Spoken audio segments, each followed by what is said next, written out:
guys, welcome to my vlog.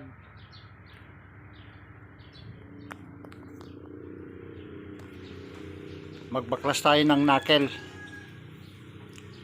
kasi may ingay ang bearing. Nabaklasan natin ng isa, tsaka may tagas ang makina sa front dito sa medyo sa taas, kaya baklasin natin ng chain cover dito sa makina. Ito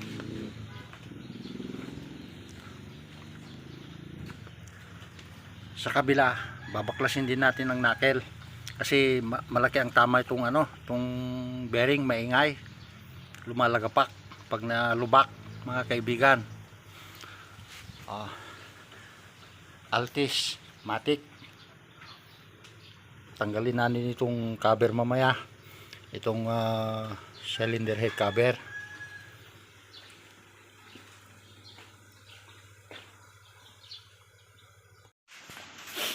Ito guys, binaklasan natin ng rack in kasama ang cross member kasi mahirap tanggalin yung tornilyo, di ba? Tsaka medyo mahirap bunutin yung steering box pagka nandoon sa ilalim. Ngayon open na open na. Mas madali mga kaibigan pag ganito ang style ng pagbaklas yun ng steering.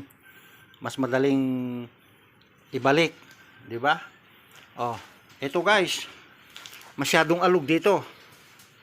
May ingay na yung steering pagka tumutunog, lalo na pag nalubak left and right. Kaya dadalhin natin sa machine shop kung ano ang tignan nila, kung anong may remedyo nila. Kung hindi nila may remedyo, kasi itong mga steering box na ganito, rack in na electronic type, disposable mga kaibigan. Ito Altis Matic. Okay, si Tatay Peds. At saka mamaya baklasin natin itong takip ng makina kasi may tagas. Baguhin natin yung pagkasilikon niya mga kaibigan. Tignan nyo naman. Ay, tiis-tiis lang mga kaibigan, no? Ganito si Tatay Peds. Pasensya na kayo, hindi ako makapag-video ng kumpleto kasi wala akong taga-video. Baka malulubat yung cellphone ko pagka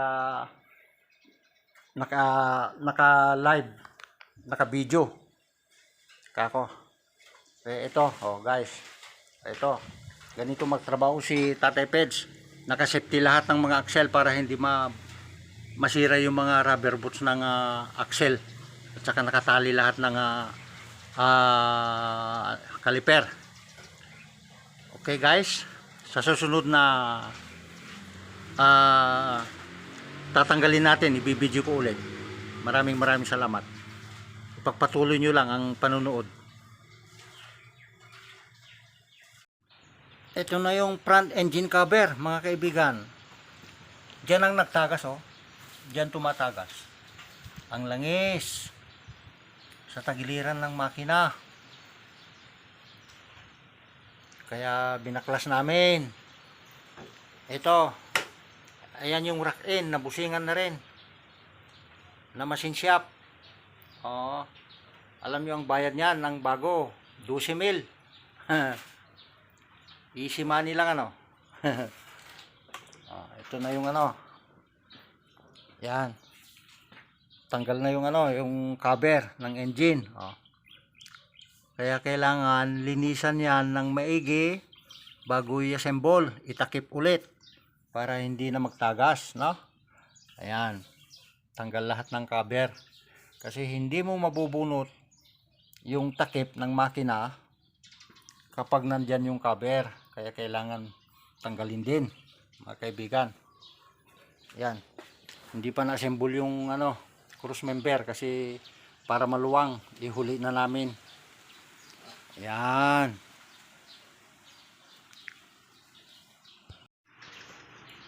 Ito guys, kabit na rin yung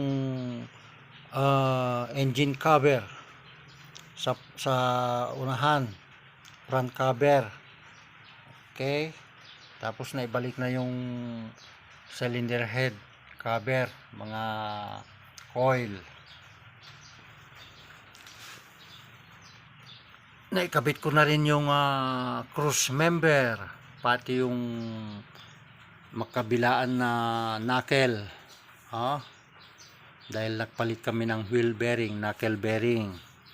Ayan, naikabit na rin yung steering box, rack in, electronic type mga kaibigan, dahil pinabusingan namin yung isang side kasi sobra ng luwang. Pag nalubak, lumalagapak, maingay. Ayan guys, naikabit na yung pulya, pati yung front cover ng engine. Okay, kakabit na lang yung gulong, tapos sesentro ko na lang yung manubela sa taas. Sana hindi na tayo magpa wheel alignment kasi hindi ko naman tinanggal ang terad. Doon naman sa rack in ko tinanggal magkabila. Okay guys,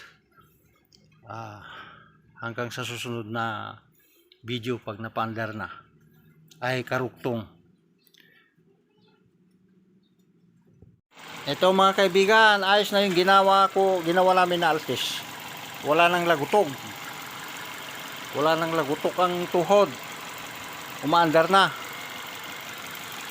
Tinanggal ng front cover, engine, ang timing cover.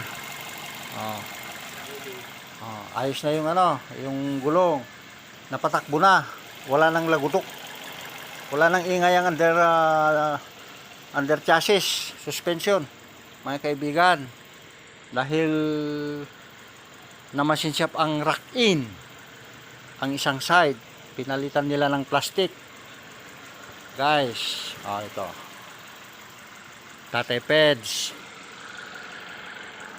Sa mga gustong magpagawa, magsabi lang kayo, yung mga taga dito sa Bacara.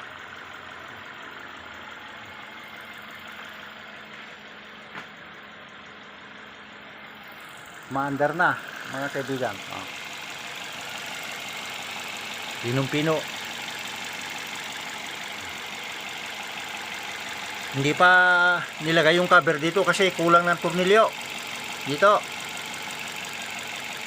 Ibibilhan pa. Ayos naman, wala naman diferensya, kaya wala pa yung cover. Hanggang sa muli mga kaibigan, Tatay Peds. Salamat sa mga manunood. Shout out sa inyong lahat.